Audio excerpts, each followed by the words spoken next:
first heard about the fellowship on Facebook, of all places. So I thought, all right, I'll apply for this, see how I go.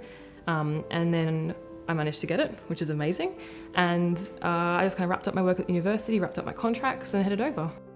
If I wanted to work at Media Molecule, I would have to really sit down and be like, okay, what's my pathway to get there?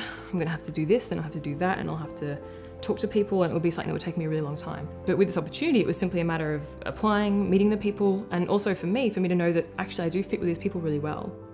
When I first arrived at Media Molecule, it was quite intense. You could see through the window that was there just like this fantastic bright pink carpet. And when I actually entered the door, it was like walking into Wonderland. It was like just craft and paper everywhere on the walls. There was like their BAFTA awards on the wall as well. And you could tell they really cared about the people that were working for them. They cared about the space as well.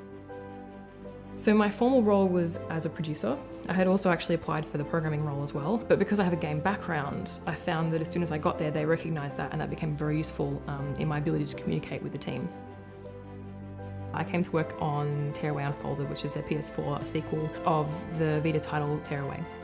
I came on probably 3 months before shipping the title, so it was quite an intense time to come on. So it was a fantastic experience to be able to go there and see like a big scale company with big production going on, and to feel a part of that, and to be a part of that in a way I don't think I could have experienced here.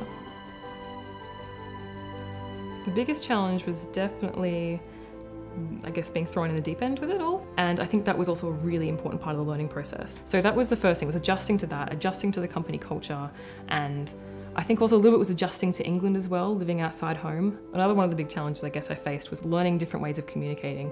Much of production is communicating, whether it be with the developers or whether it be with the higher ups at Sony or other marketing divisions. I had a few things I wanted to get out of the fellowship when I first came into it.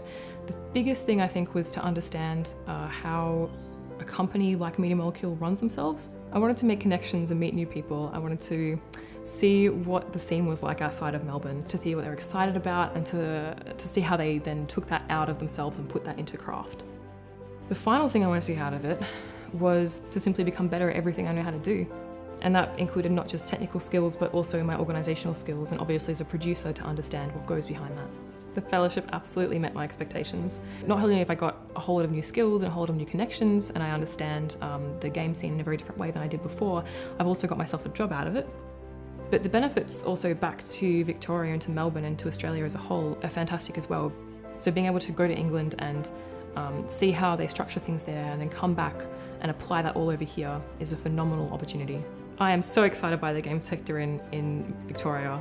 Simply, there's just this amazing talent that is just waiting. Well, some of it's waiting, and some of it has already been unleashed. And you can see that in constructions like the arcade, where people want to be there sharing their interests and sharing the space and sharing their craft with each other.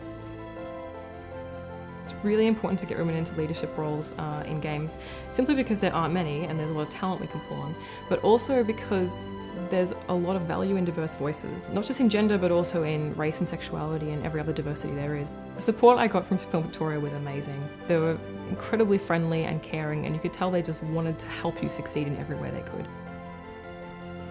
The best thing I can say probably to anyone is simply to know what you love to do and to keep doing that and to always keep learning.